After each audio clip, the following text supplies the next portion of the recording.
Salam safety, hari ini kami akan menginformasikan terkait dengan keselamatan dan kesehatan kerja. Selamat menyaksikan.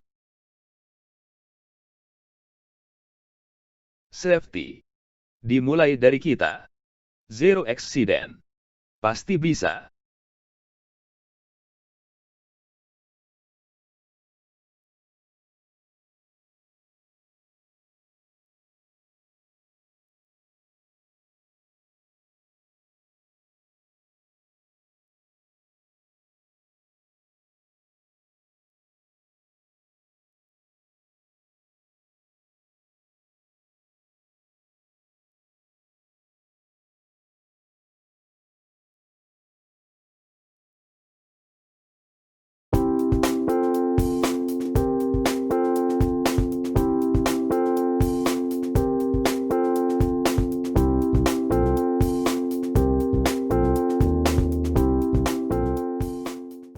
Saudara sekalian, salam jumpa.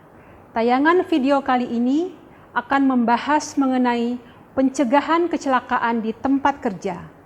Setelah melihat tayangan ini, diharapkan Anda akan mampu memahami dan melakukan identifikasi, analisis, dan pencegahan kecelakaan di tempat kerja. Selamat menyaksikan dan salam K3.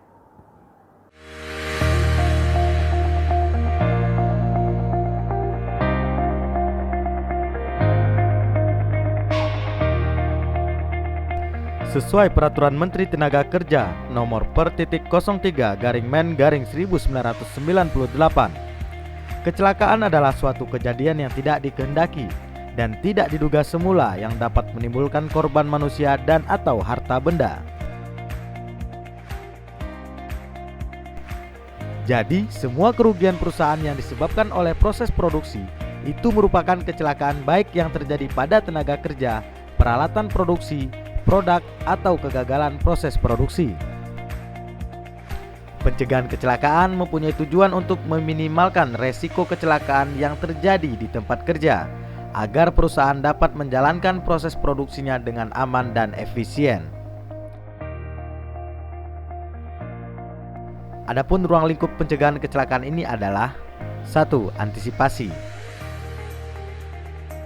Antisipasi ialah kemampuan untuk memperkirakan, memprediksi, dan mengestimasi bahaya atau hazard yang mungkin terdapat pada tempat kerja yang merupakan konsekuensi dari penggunaan peralatan dan mesin produksi. Rekognisi adalah mengenal bahaya atau hazard di tempat kerja yang berhubungan dengan pekerjaan dan pemahaman dari efek atau akibatnya terhadap para pekerja maupun masyarakat di sekitarnya. Evaluasi adalah proses pengambilan keputusan yang hasilnya adalah tingkat bahaya atau hazard dalam proses produksi. Proses evaluasi digunakan sebagai pendekatan dasar dalam menentukan tindakan pengendalian yang akan diambil. Pada tahap evaluasi ini dilakukan justifikasi melalui pemeriksaan peralatan dan mesin dengan membandingkannya dengan standar peraturan yang berlaku. Pengendalian adalah merupakan proses untuk menurunkan tingkat resiko bahaya atau hazard yang mungkin diterima oleh pekerja yang dapat mengakibatkan kecelakaan. Ada beberapa contoh teori kecelakaan yang ditemukan seperti The Domino Theory oleh William W. Heyrick. Dalam teori Heyrick menyatakan bahwa 88% dari kecelakaan disebabkan oleh pekerja, 10% disebabkan oleh pekerjaan, dan 2% karena takdir Tuhan. Namun, pertanyaannya adalah, apakah kita akan pasrah pada takdir? Takdir memang tidak bisa dirubah, tapi ada yang bisa kita rubah kalau kita mau berusaha, yaitu nasib. Itulah makna dari penerangan keselamatan dan kesehatan kerja, atau K3, yang sesungguhnya yaitu merubah nasib menjadi lebih baik. Mari kita pahami teori domino lebih jauh. Menurut teori domino, kecelakaan dapat terjadi karena adanya 5 tahapan yang saling berhubungan. 2 tahapan ada di luar perusahaan, yaitu lingkungan sosial atau latar belakang dari tenaga kerja dan sifat-sifat individu tenaga kerja. Sedangkan ada 3 tahapan di dalam perusahaan, yaitu perbuatan atau kondisi yang berbahaya, kecelakaan, dan cedera atau rusak.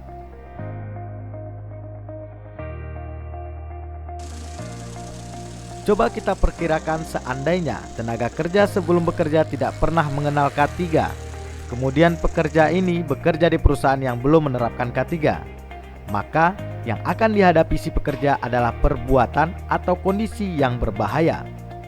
Apabila hal ini dibiarkan, maka kecelakaan akan sering terjadi dan korban pun berjatuhan, dari yang ringan sampai yang berat bahkan kematian.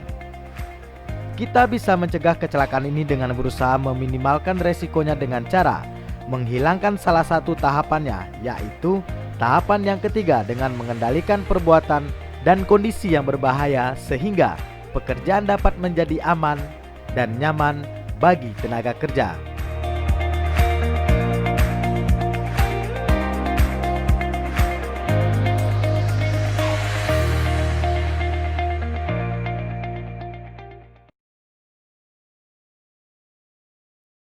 Kementerian Ketenagakerjaan mengembangkan program Gerakan Pekerja Sehat.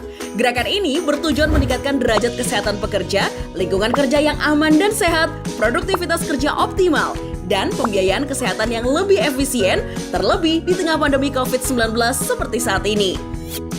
Fokus dari Gerakan Pekerja Sehat di tempat kerja diantaranya adalah mengajak pekerja menerapkan perilaku hidup bersih dan sehat, mengkonsumsi gizi yang seimbang, melakukan aktivitas fisik atau olahraga, deteksi dini penyakit, menjaga udara tetap bersih, bebas asap rokok, mendukung kebutuhan ibu hamil dan menyusui, mendapatkan pertolongan yang cepat saat terjadi keadaan darurat, serta penggunaan APD agar terhindar dari kecelakaan dan penyakit akibat kerja. Melalui Gerakan Pekerja Sehat, wujudkan budaya hidup sehat, tempat kerja yang aman, produktif, dan beradaptasi dengan kebiasaan baru.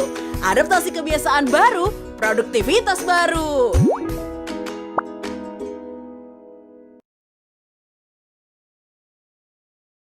Sekian kami mengucapkan selamat bekerja dengan selamat dan tetap jaga kesehatan. Sampai bertemu di Safety Talk berikutnya. Salam.